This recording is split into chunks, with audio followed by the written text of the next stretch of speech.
So whenever I take a plane, I feel like it's kind of like teleporting. You go into this tube that carries you over large distances, and then you just kind of spawn in wherever you go, and you have kind of no idea of what's in between it.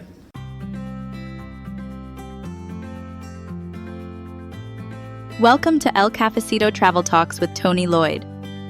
Each episode, Tony sits down with travelers, expats, creatives, and community voices from across Latin America and beyond, sharing stories of travel, culture, connection, and the journeys that shape us. So grab a cafecito or a tea and enjoy the conversation. First of all, would you like to just say your name and where you're from? My name is Tobias.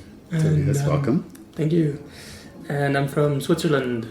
Can you tell me a little bit about your background? What were you doing in Switzerland before you decided to travel? Before I decided to travel, I was studying industrial design. Mm-hmm. And after doing my bachelor's, I did the mandatory civil service. Mm-hmm. And so I was basically working for a year. What made you decide to travel? What inspired you on your journey that you're currently on right now? I was inspired just to see the world and explore, and also I feel like I was in school for 20 years straight, from kindergarten to my bachelor's degree. Okay. Then I did 1 year of the civil service, and after that I didn't just want to go straight to work, so I wanted to see something of the world before. Okay. The majority of people that get from Europe to Latin America, they fly from Europe to Latin America, but could you tell us how you got here? I got here over the Atlantic. I got by sailboat. Why did you decide to do boat versus flying? What was your thoughts behind that? So whenever I take a plane, I feel like it's kind of like teleporting. You go into this tube that carries you over large distances, and then you just kind of spawn in wherever you go, and you have kind of no idea of what's in between it. Okay. I really liked the idea of traveling slow. It was mainly to see what's in between and to get a feel for that. How do you get a boat nowadays going from Europe to the Americas? There's a bunch of different apps and websites and platforms. If you Google it, you can find a bunch of stuff. Okay. And there's a lot of Facebook groups as well. I was recommended a German website called Hand gegen Koje, which means kind of like hand versus cabin. There's people that just list journeys on there, and then you can write them and ask to join. There's different options. Like there's some options where you have to pay to come over, some options where you go and you work to come over. Which was the option that you chose? I did kind of in-between option where I still paid a decent amount to do it, but it was less than doing it just with a private company or something. And you're still part of the crew, but it's not like you can do it for much cheaper if you just do it the hitchhiking way, which is much harder, I think, to do. But so most people nowadays, because everything's on the internet, is using the internet, I'm assuming. Yeah. Is back in the olden days, people used to go to the port. Is that still a thing? Yeah, many people still do it that way, and I've actually met a few people that did it that way, and some of them said it was actually not that hard to find a boat. But I've heard from other people that it's really hard to find a boat, so I think it just really depends on luck. If you're at if you're at the right time, right place. Okay, how long did it take you? If I remember correctly, I was on the boat for 26 days, and we were on the open ocean for I think 22 or 23, something like that. And where did you leave and where did you end up? We left from Gran Canaria in the Canaries, and we arrived in Martinique in the Caribbean. A little bit of your day-to-day experience on the boat? What were some of your routines? What were you in those 20-something days? What was it like? Our routine was we had a shift system. So every 10 hours, you had 4 hours of shift. It was hard to get used to the rhythm in the beginning, but then you kind of knew, okay, today I have this shift, so I'm going to take a nap 2 hours before the shift. That's going to be enough sleep to not fall asleep during the shift, and then I can sleep afterwards. What do you have to do during your shift? During the shift, you were just surveying the navigation and the autopilot, and looking at the ocean, if there's any boats, if there's any obstacles. You were constantly checking like the radar and seeing if there's anything, and surveying like the wind angle, the strength, and then just adjusting the course like a few degrees if it changed. Okay. Or or like by more if it changed a lot. And the skipper was always on standby, so when it changed a lot, then you had to go wake him up and tell him like, we have 10 more knots of wind, and then he would give orders to change the sails and stuff. Okay. And when you're not on shift, what's there to do? Obviously sleeping is a big part, okay. And that's very important to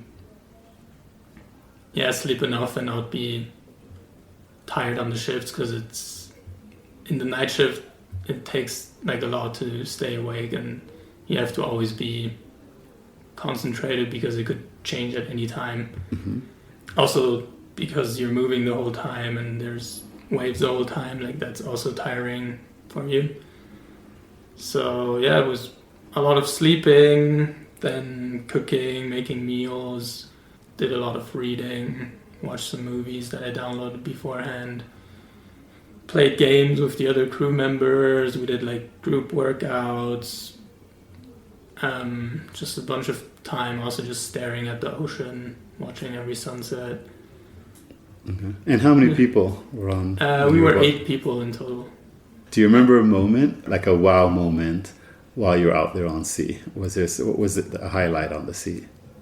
I always find it really hard to choose like one highlight, but I would probably say the first time seeing dolphins. I think it was maybe on the 5th day or something like that, and people were kind of starting to get bored, or like I don't know. The moment was really nice when the dolphins like appeared and everyone kind of came together and just spent the whole time that they were surrounding the boat just watching them, and they cheered everyone up, and it was this really magical moment. Okay. Was there a moment where you just said, what did I get myself into? It was in the first week. It was during maybe my 2nd or 3rd night shift. The wind was changing direction a lot, and there was a lot of gusts, so it would come from a different angle and be a lot stronger, and then I'd have to adjust the course by a lot to keep the boat just from doing a turn without wanting it to, or blowing from the other direction. And it changed so much that that's exactly what happened, even though the skipper told me like to really watch out for it, but I feel like I couldn't react to it in time, and then exactly that happened, which he warned me about. Mm-hmm. And then we had to do this whole action in the night with taking all the sails in, and then because we couldn't get it to turn back because the wind was too strong, so then we had to take all the sails in the middle of the night. There was a lot of waves, a lot of wind. It kind of got really hectic, but it was also really fun because you're just so caught up in the action. And we had a really great skipper. He gave very clear orders, and he knew exactly what your job was. And it felt also, I was also there like kind of, this is why I was doing it for, also for those moments. So it was a combination of, wow, this is scary, but a combination of, wow, this is adventure. Yeah, pretty much. Okay. And it wasn't that scary where you actually think something bad would happen, even though it could. But their skipper was so very experienced, and he took control over the situation really quickly, and yeah, it was, in the end it was kind of fun, and also with everyone working together, and at the end he was like, yeah, great job, and yeah, everyone played their part, and I think that's also what builds the relationship on board, moments like those. Okay, you get to land, you get to the Caribbean. What was that like? So most people were very excited to see land after 22 days of only seeing the ocean, and I've never really thought about arriving. And when we first saw land and were driving into the harbor, I was like, oh darn, like my whole world is collapsing that I was in for the past 3 weeks. And yeah, it felt like I was being pulled out of this bubble that I was in, because you're so secluded from everything, and it just your world becomes very, very small. Like, we didn't have internet, so also we weren't keeping up on any news or anything. We're just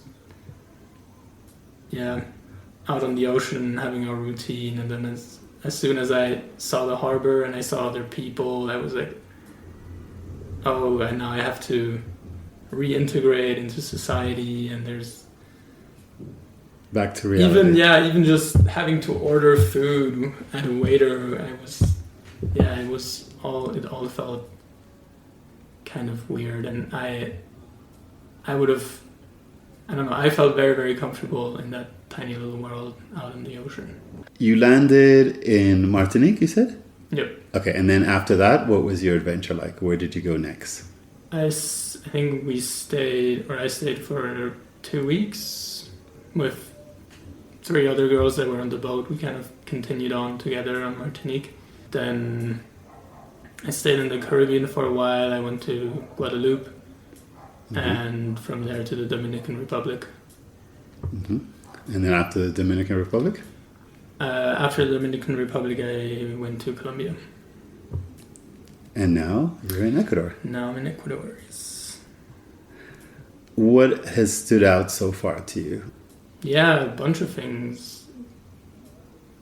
Like, one is just the cultural differences. Mm-hmm. Like, first of all, the language is obviously different. And I first noticed that in the Dominican Republic with Spanish.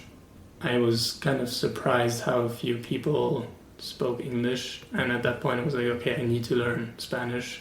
And I think the first thing I was kind of confronted with was like the whole security things and safety stuff, because already in Europe people are like, oh, it's dangerous, this and that, and you hear all these things. And then I landed in the Dominican Republic, and there's like a guy with a shotgun at every ATM, and there's these zones where you shouldn't go and this and that, but you kind of get used to it, and it's somehow this weird contrast of the people being super nice, and then this like danger that's kind of there that's being implied because everything is being protected and stuff. And as you say, in Switzerland, you don't see people standing around the ATMs with guns. But what would you say, what are some of the other sort of like cultural differences that you've noticed? Something that I personally noticed a lot is the relationship people have with noise. What do you mean by that? Like, to me, it's very, very noisy. And I think especially Switzerland is very, very calm.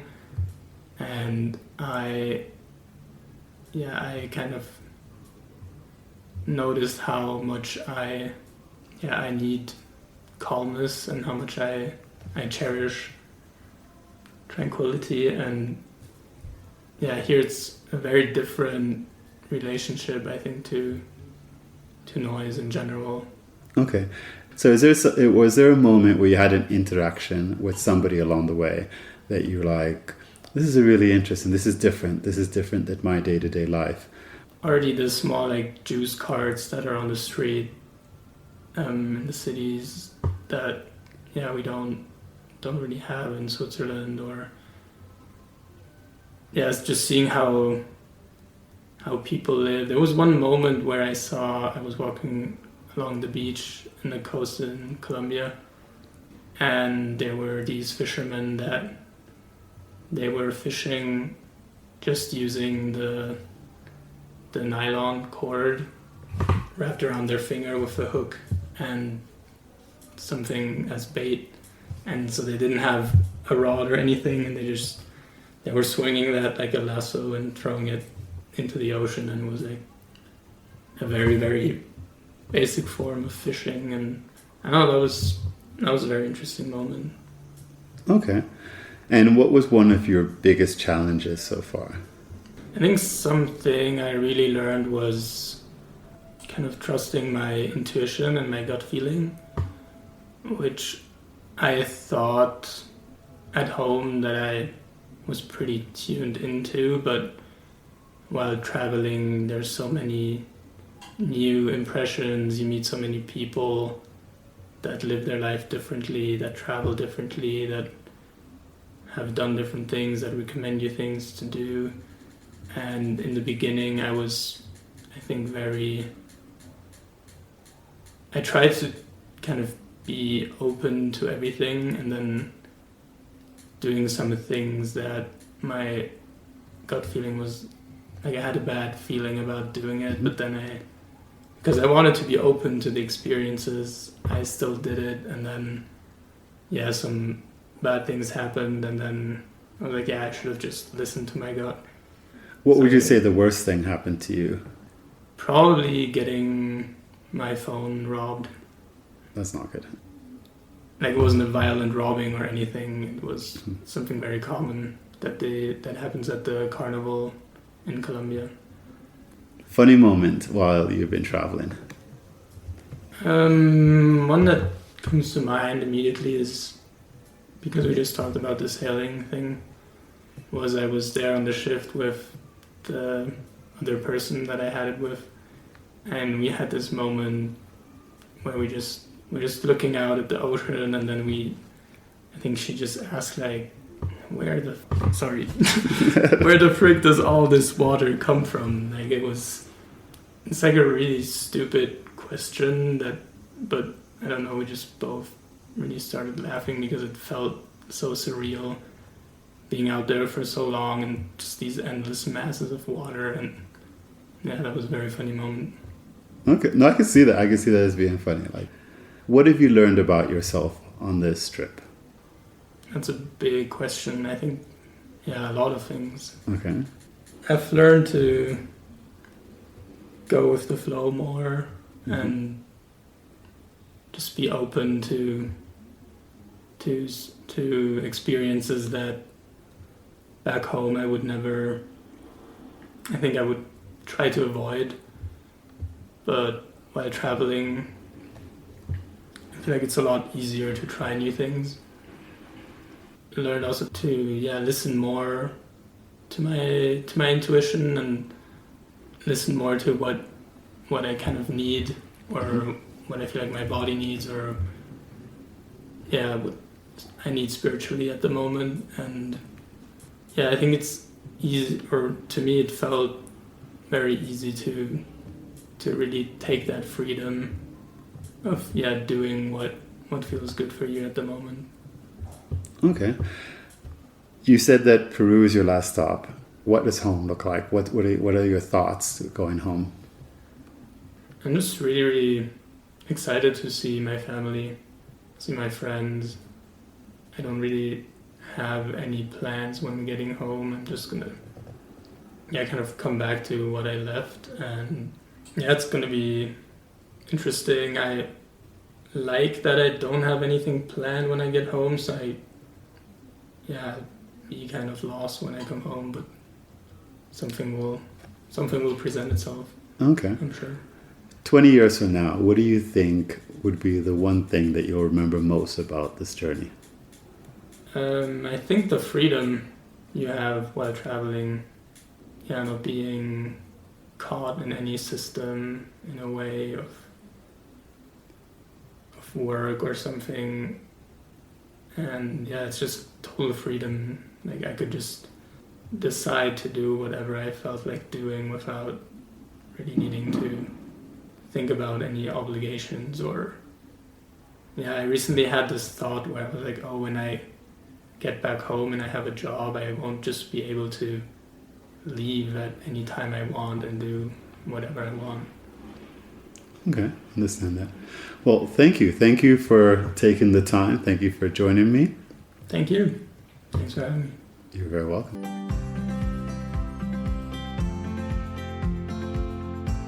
Thanks for joining us for this episode of El Cafecito Travel Talks with Tony Lloyd. If you'd like to learn more about today's guest, check the podcast notes for links and information related to this episode. And if you have questions, stories, or topics you'd love us to explore in future episodes, feel free to reach out. Tony also helps independent travelers plan meaningful journeys throughout Central and South America, including cultural and community-based experiences. And if you'd like to support the podcast and help keep these conversations going, you'll find a contribution link in the podcast notes. Until next time, thank you for sharing a cafecito or tea with us, and safe travels wherever your journey may take you.